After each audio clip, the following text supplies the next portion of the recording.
காணங்கழுத்து மீன் எடுத்திருக்கேன். இந்த மீன் வந்து பாத்தீங்கன்னா ரொம்ப பெரிய சைஸா தானே இருக்குது. சோ இதை நம்ம வாஷ் பண்ணி நல்லா கிளீன் பண்ணி எடுத்து வந்துடலாம். சோ இந்த மீன் குழம்பு தான் செய்யறாங்கன்னா மீன் நம்ம ஃப்ரெஷ்ஷா வாங்கி செய்யும்போது தாங்க இந்த மீனோட டேஸ்ட் ரொம்பவே நல்லா இருக்குங்க. நம்ம மீன் குழம்பு செய்யறதுக்கு முன்னாடி தேங்காய் நம்ம ரெடி பண்ணி எடுத்து வச்சுக்கணும். சோ இந்த தேங்காயில என்னென்ன இன்கிரீடியன்ட் ஆட் பண்ணிருக்கோம் பாத்தீங்கன்னா, ஒரு டீஸ்பூன் ஜீரகம் ஆட் பண்ணிருக்கோம். ஒரு தேங்காயில ஒரு அரை மூடி தேங்காயில ஒரு கால்வாசி தான் நம்ம ஆட் பண்ணிருக்கோம்.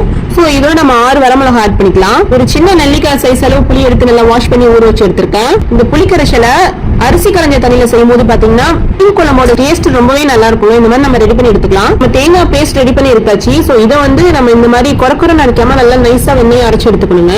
இதை நம்ம புளிக்கரைச்சல்ல ஆட் பண்ணிக்கலாம். இந்த மாதிரி கொஞ்சம் நம்ம 1.5 டேபிள் ஸ்பூன் அளவு மல்லித்தூள் ஆட் பண்ணிக்கலாம். இதுக்கப்புறம் நம்ம வந்து மீடியம் சைஸ்ல ஒரு 3 தக்காளி எடுத்துருக்கோம், நல்லா பழுத்த தக்காளி. அதையும் நம்ம ரெடி பண்ணி எடுத்து வந்துடலாம். தக்காளி நல்லா வெண்ணெய் அரைக்காம பல்ஸ் மோட்ல வச்சு அரைச்சு எடுத்துக்கலாம். சோ அதே மிக்ஸி ஜார்லயே ஒரு கையில சின்ன வெங்காயம் ஆட் பண்ணி பல்ஸ் மோட்ல வச்சு ரெடி பண்ணி எடுத்து வந்துடலாம்.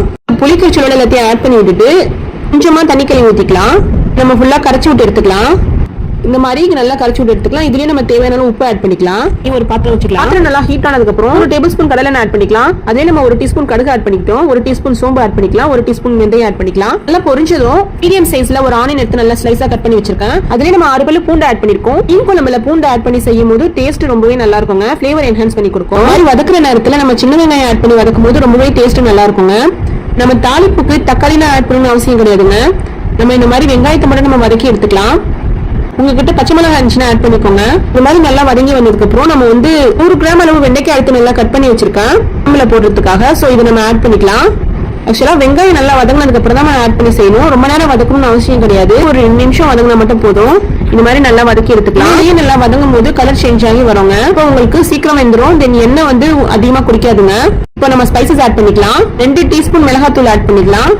காரம் தேவைப்படுச்சுன்னா நீங்க பச்சை மிளகாய் ஆட் பண்ணிக்கோங்க, இல்லைன்னா ஸ்கிப் பண்ணிக்கலாம். நம்ம தேங்காயில ஆட் பண்ணிருக்க காரமே கரெக்டா இருந்துச்சுங்க. சோ நான் ஆட் பண்ண கிடையாது. 1/2 டீஸ்பூன் மஞ்சத்தூள் ஆட் பண்ணிக்கிறேன். இந்த மாதிரி ஆட் பண்ணிட்டு ஃபுல்லா வதக்கி விட்டு எடுத்துக்கலாம். என்ன பிரிச்சு வந்திருக்கு பாருங்க. இந்த மாதிரி கன்சிஸ்டன்சி இருக்கும்போது நம்ம புளி கரைச்சல் ரெடி பண்ணி வச்சோம் இல்லையா, சோ அதை நம்ம வந்து ஊத்திக்கலாம். எப்போவாவது நீங்க மீன் குழம்பு செஞ்சீங்கன்னா பூண்டு ஆட் பண்ணி செஞ்சு பாருங்க. மீன் குழம்புக்கு டேஸ்ட் ரொம்பவே நல்லா இருக்குங்க. இது வரைக்கும் நீங்க ட்ரை பண்ணலாம், அதுக்கப்புறம் நீங்க ட்ரை பண்ணி பாருங்க. இந்த மாதிரி ஆன வந்து நல்லா கொதி வரணும். வந்து வெண்டிக்கானா உங்களுக்கு அழகா வெந்து வந்துடும். 10 நிமிஷம் நல்லா கொதிச்சதுக்கு அப்புறம் பாத்தீங்கன்னா இந்த வெண்டிக்கானா வெந்து வந்துடும்.